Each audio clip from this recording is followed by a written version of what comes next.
Assalamualaikum warahmatullahi wabarakatuh. Selamat pagi pemirsa Trans 7. Khazanah Ensiklopedia Islam Dunia pagi ini kembali hadir ke hadapan Anda untuk berbagi informasi Islami. Semoga menginspirasi dan menjadi motivasi aktivitas Anda hari ini. Pemirsa, ada beberapa hal yang dirahasiakan Allah Subhanahu wa Ta'ala tanpa diketahui oleh manusia, tapi yang dirahasiakan itu sangatlah dahsyat. Mengapa demikian? Jangan kemana-mana. Khazanah akan segera kembali sesaat lagi.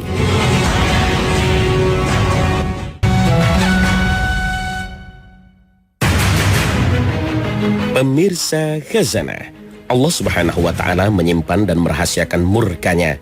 Tak ada yang tahu atas dosa apa Allah murka pada kita.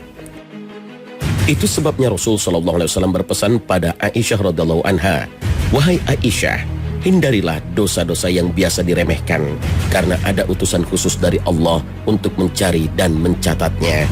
Hadis riwayat Ibnu Majah, Ahmad Ad-Darimi, dan Ibnu Hibban. Ini merupakan wasiat Rasulullah SAW kepada Ummul Mukminin Aisyah. Ini merupakan wasiat yang amat berharga dan berbobot, yaitu berupa peringatan tentang hal yang seringkali dilalaikan banyak orang, yaitu dosa-dosa kecil. Setelah Nabi SAW wafat, Anas radhiyallahu anhu juga pernah berkata, "Sungguh kamu sekalian sudah mengetahui berbagai amal yang menurut pandangan kalian lebih lembut daripada sehelai rambut. Tetapi pada masa Nabi dulu, kami menganggapnya sebagai dosa-dosa besar yang menggugurkan amalan-amalan baik." Hadis riwayat Bukhari. Perhatikanlah, kalau yang dikatakan sahabat Anas radhiyallahu anhu seperti itu pada masa sahabat dan tabi'in, lalu bagaimana andai kata Anas melihat kondisi orang-orang pada masa sekarang? Ummu Darda juga pernah berkata, pada suatu hari Abu Darda masuk rumah sambil marah-marah. Maka Ummu Darda bertanya, "Ada apa engkau ini?" Abu Darda menjawab, "Demi Allah, aku tidak melihat sedikit pun dari ajaran Muhammad SAW di antara mereka, kecuali solat yang masih mereka lakukan." Hadis riwayat Bukhari. Seorang muslim tidak akan memandang perbuatan dosa yang terjadi di depannya, lalu berkata tanpa menaruh perhatian, itu hanya dosa kecil dan remeh. Tetapi dia akan takut terhadap siksa Allah, menangis karena takut terhadap penderitaan api neraka, dan merasa rugi andai kata dia terhalang untuk masuk surga. Dulu ada seorang zahid, Bilal bin Sa'ad, yang berkata, "Janganlah engkau melihat kepada kecilnya kedurhakaan, tetapi lihatlah siapa yang engkau durhakai." Seorang muslim akan selalu merasa khawatir terhadap dirinya dan takut kepada siksa Allah. Maka dari itu dia selalu berada dalam ketaatan kepada Allah dan melaksanakan kebaikan. Abdullah bin Mas'ud radhiyallahu anhu pernah berkata, "Sesungguhnya seorang mukmin memandang dosa-dosanya seakan-akan ia sedang duduk di bawah gunung dan khawatir gunung tersebut akan jatuh menimpanya. Sedangkan seorang pendosa akan memandang dosa-dosanya seperti seekor lalat yang lewat di hidungnya, lalu ia mengibaskan tangannya di depan hidung untuk mengusir lalat tersebut." Hadis riwayat Bukhari. Jadi, dosa kecil bisa dianggap besar di sisi Allah jika seseorang menganggap remeh dosa tersebut. Oleh karenanya, jika seseorang menganggap besar suatu dosa, maka dosa itu akan kecil di sisi Allah. Sedangkan jika seseorang menganggap kecil atau remeh suatu dosa, maka dosa itu akan dianggap besar di sisi Allah. Dari sinilah, jika seseorang menganggap besar suatu dosa, maka ia akan segera lari dari dosa dan betul-betul membencinya. Dalam kitab Madarijus Salikin, Ibnul Qayyim rahimahullah berkata, sebuah dosa besar terkadang dibarengi dengan rasa malu, rasa takut, dan pengagungan akan beratnya dosa tersebut, hingga menjadikannya dianggap sebagai dosa-dosa kecil. Dan sebaliknya, sebuah dosa kecil terkadang dibarengi dengan sedikit rasa malu, sikap tak acuh, tidak takut, dan meremehkan, hingga menjadikannya dikategorikan dalam dosa-dosa besar, bahkan menjadikannya meningkat ke level tertinggi dari dosa-dosa besar itu. Sebagian orang terlalu percaya dengan banyaknya amal dan terlalu merasa aman dari ancaman siksa atas dosa-dosanya. Sikap seperti ini tentu saja salah. Seorang muslim seharusnya tetap beramal dan berharap amalannya diterima dan dosa-dosanya diampuni. Itu sebabnya Ibnu Aun rahimahullah berkata, Jangan terlalu yakin dengan banyaknya amal, karena sesungguhnya Anda tidak mengetahui apakah amalan Anda diterima atau tidak. Jangan pula terlalu merasa aman dengan dosa-dosa Anda, karena sesungguhnya Anda tidak mengetahui apakah dosa Anda diampuni atau tidak. Sesungguhnya amalan Anda tidak terlihat oleh Anda. Anda tidak mengetahui apa yang Allah perbuat terhadap amalan Anda. Apakah ditulis di dalam Sijjin, buku catatan dosa, ataukah ditulisnya di dalam Illiyin atau buku catatan amal soleh? Dosa kecil bisa lebih membahayakan. Pada umumnya orang jatuh tersandung bukan karena batu besar, tetapi karena kerikil kecil. Demikian pula dengan dosa. Banyak orang yang berhasil menghindari dosa yang besar, sementara ia mengumpulkan dosa-dosa yang kecil. Allah Subhanahu wa Ta'ala berfirman, "Dan kamu menganggapnya remeh, padahal dalam pandangan Allah itu soal besar." Al-Quran Surah An-Nur ayat 15.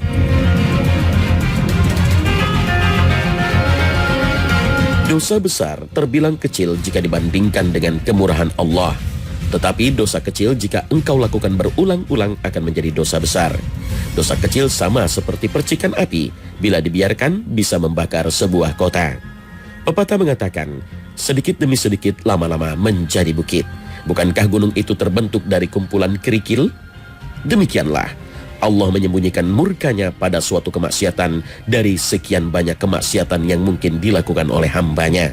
Oleh karena itu, seorang muslim harus menghindari segala kemaksiatan dalam bentuk apapun, karena dikhawatirkan di dalamnya tersimpan murka Allah. Semoga Allah menghindarkan kita dari segala salah dan dosa. Wallahu a'lam. Pemirsa Khazanah, perkembangan teknologi yang demikian pesat memang banyak membantu mempermudah hidup kita, bahkan dalam urusan beribadah kepada Allah Subhanahu wa Ta'ala. Dulu, untuk membaca Al-Quran, kita harus duduk di rumah atau di dalam masjid. Sekarang sudah ada aplikasi Al-Quran dalam Android lengkap 30 juz. Dimanapun kita berada, bisa langsung membaca Al-Quran tanpa harus membawa-bawa mushaf Al-Quran. Saat mengantri, saat menunggu, saat dalam kendaraan. Artinya, teknologi telah memudahkan hidup kita dalam beribadah kepada Allah Subhanahu wa Ta'ala. Tapi masalahnya, apakah membaca Al-Quran melalui aplikasi Al-Quran dalam Android itu memiliki keutamaan yang sama? Artinya juga berpahala seperti membaca mushaf Al-Quran? Memang membaca Al-Quran termasuk amal soleh yang banyak pahalanya. Allah Subhanahu wa Ta'ala berfirman, sesungguhnya orang-orang yang selalu membaca kitab Allah dan mendirikan sholat dan menafkahkan sebahagian dari rezeki yang kami anugerahkan kepada mereka dengan diam-diam dan terang-terangan, mereka itu mengharapkan perniagaan yang tidak akan merugi, agar Allah menyempurnakan kepada mereka pahala mereka dan menambah kepada mereka dari karunia-Nya. Sesungguhnya Allah Maha Pengampun lagi Maha Mensyukuri. Al-Quran Surah Fatir ayat 29 hingga 30. Abdullah bin Mas'ud radhiyallahu anhu berkata, Rasulullah sallallahu alaihi wasallam bersabda, siapa yang membaca satu huruf dari Al-Quran, maka baginya satu kebaikan dengan bacaan tersebut. Satu kebaikan dilipatkan menjadi 10 kebaikan semisalnya. Dan aku tidak mengatakan alif lam mim satu huruf, akan tetapi alif satu huruf, lam satu huruf, dan mim satu huruf. Hadis riwayat Tirmizi. Lalu, apakah membaca Al-Quran menggunakan aplikasi Android juga mendapatkan pahala seperti yang disebutkan Nabi SAW? Ada ulama yang mengatakan bahwa membaca Al-Quran itu lebih utama membaca langsung Al-Quran dari mushaf. Syekh Muhammad Musa menjelaskan bahwa jika masih ada mushaf Al-Quran, maka tetap lebih utama membaca Al-Quran lewat mushaf dibanding lewat aplikasi dalam handphone. Hal ini berdasarkan hadis Nabi SAW. Siapa yang ingin dicintai oleh Allah dan Rasulnya, maka bacalah mushaf. Silsilah al-hadis as-sahihah. Karena mushaf itu suci dan tidak boleh seseorang menyentuhnya kecuali dalam keadaan suci atau berwudu terlebih dahulu, sebagaimana difirmankan Allah Subhanahu wa Ta'ala, tidak menyentuhnya kecuali orang-orang yang disucikan. Al-Quran Surah Al-Waqi'ah ayat 79. Begitu pula sabda Nabi SAW, Tidak boleh menyentuh Al-Quran kecuali engkau dalam keadaan suci. Hadis riwayat Al-Hakim.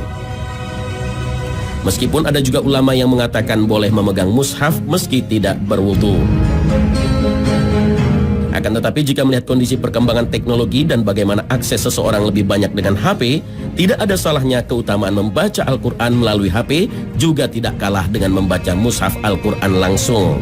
Aisyah radhiyallahu anha menuturkan, apabila Rasulullah SAW disuruh memilih di antara dua perkara, niscaya beliau lebih memilih yang lebih mudah di antara keduanya, selama itu tidak dosa. Adapun jika itu adalah dosa, maka beliau adalah orang yang paling jauh dari dosa. Muttafaq alaihi. Artinya, andai kata dengan membawa mushaf Al-Quran dapat menyulitkan kita membacanya dan lebih mudah bagi kita untuk membaca Al-Quran melalui aplikasi handphone, maka membaca Al-Quran melalui aplikasi handphone bisa saja lebih utama. Rasulullah SAW bersabda, mudahkanlah dan jangan kalian mempersulit, sampaikanlah kabar gembira dan jangan membuat mereka lari. Muttafaq alaihi. Allah Subhanahu wa ta'ala berfirman, Allah menghendaki kemudahan bagimu dan Dia tidak ingin menyulitkanmu. Al-Quran Surah Al-Baqarah ayat 185. Sebagian mushaf yang juga berukuran besar agak menyulitkan bagi seseorang yang membacanya di mana saja. Dengan adanya teknologi ini membuat manusia lebih fleksibel dalam beribadah. Di sisi lain, ada keuntungan lain membaca Al-Quran menggunakan aplikasi handphone, bahwa orang yang membacanya lebih aman dan terjauhi dari sifat riya. Karena aplikasi itu tidak begitu terlihat orang lain, sehingga dapat menjaga hatinya dari sifat pamer. Nabi SAW bersabda, sesungguhnya Allah mencintai hamba yang bertakwa, hamba yang hatinya selalu merasa cukup dan yang suka mengasingkan diri. Hadis riwayat Muslim. Mengasingkan diri di sini maksudnya menyembunyikan amalannya. Wallahu a'lam.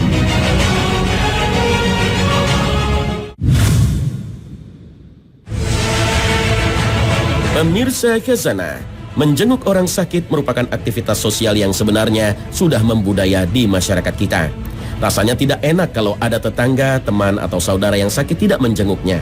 Lalu apa kata orang jika kita tidak menjenguknya? Menjenguk orang sakit ini sebenarnya bukan hanya aktivitas sosial biasa yang menjadi ukuran kepedulian kita terhadap sekitar, tapi dalam agama merupakan amal ibadah yang luar biasa. Rasulullah SAW bersabda, apabila seseorang menjenguk saudaranya muslim yang sedang sakit, maka seakan-akan dia berjalan sambil memetik buah-buahan surga, sehingga dia duduk. Apabila sudah duduk, maka diturunkan kepadanya rahmat dengan deras. Apabila menjenguknya di pagi hari, maka 70.000 malaikat mendoakannya agar mendapat rahmat hingga waktu sore tiba. Apabila menjenguknya di sore hari, maka 70.000 malaikat mendoakannya agar diberi rahmat hingga waktu pagi tiba. Hadis riwayat At-Tirmizi, Ibnu Majah, dan Imam Ahmad. Dalam riwayat lain, Rasulullah SAW bersabda, barang siapa yang menjenguk orang yang sedang sakit, dia senantiasa berada pada khurfah, kebun di surga, hingga dia kembali ke rumahnya. Hadis riwayat Muslim, Ahmad, dan At-Tirmizi. Namun yang seringkali menjadi persoalan dan dilema ketika menjenguk orang sakit adalah masalah waktunya yang tepat. Karena jika salah waktu atau kurang tepat waktunya, bisa menimbulkan rasa tidak enak bagi yang menjenguk maupun yang dijenguk. Padahal tujuan utama menjenguk orang sakit adalah menyambung silaturahim dan menghibur serta mendoakan sehingga pasien merasa senang. Lalu, kapankah waktu yang tepat dan dianjurkan dalam agama? Al-Mawarzi mengatakan, aku pernah menjenguk orang sakit bersama Abu Abdullah Ahmad bin Hanbal di malam hari. Kebetulan waktu itu adalah bulan Ramadan. Kemudian dia berkata kepadaku, di bulan Ramadan sebaiknya orang sakit dijenguk malam hari. Oleh karena itu, dalam menjenguk orang sakit hendaknya menghindari waktu siang, karena waktu itu umumnya orang menggunakan waktu untuk istirahat. Ahmad bin Hanbal pernah diberitahu si fulan sakit, dan pada waktu itu matahari sudah tinggi di musim panas.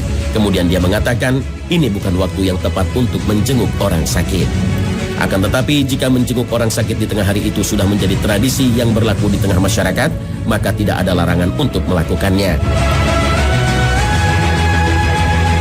Rasulullah SAW bersabda, Barang siapa yang mendatangi saudaramu muslim yang sakit untuk menjenguknya, ia berjalan di atas kebun surga hingga ia duduk. Apabila ia duduk, rahmat Allah akan menyelimutinya. Bila waktu itu pagi hari, 70.000 malaikat akan bersolawat kepadanya hingga sore hari. Dan bila ia melakukannya di sore hari, 70.000 malaikat tersebut akan bersolawat kepadanya hingga pagi hari. Hadis riwayat Ahmad, Abu Daud, dan Ibnu Majah. Hadis ini secara tersirat mengajarkan kita waktu tepat untuk mengunjungi orang sakit sebaiknya dilakukan di pagi hari dan sore hari. Hal ini pula yang dilakukan sahabat-sahabat Nabi SAW seperti yang dilakukan Abu Bakar Siddiq radhiyallahu an. Hal ini bisa kita pahami dari hadis Nabi SAW yang dituturkan Abu Hurairah radhiyallahu anhu bahwa suatu hari Rasulullah SAW bertanya kepada para sahabatnya, "Siapakah di antara kalian yang pagi ini berpuasa?" Abu Bakar menjawab, "Saya." Beliau SAW bersabda, "Siapakah di antara kalian yang telah mengantar jenazah hari ini?" Abu Bakar pun menjawab, "Saya." Beliau SAW kembali bertanya, "Siapakah di antara kalian yang telah memberi makan orang miskin hari ini?" Abu Bakar menjawab lagi, "Saya." Beliau SAW masih bertanya lagi, "Siapakah di antara kalian yang telah menjenguk orang sakit hari ini?" Abu Bakar pun menjawab lagi, "Saya." Lalu Rasulullah SAW bersabda, "Tidaklah amal-amal yang telah disebutkan tadi berkumpul pada satu orang, melainkan ia akan masuk surga."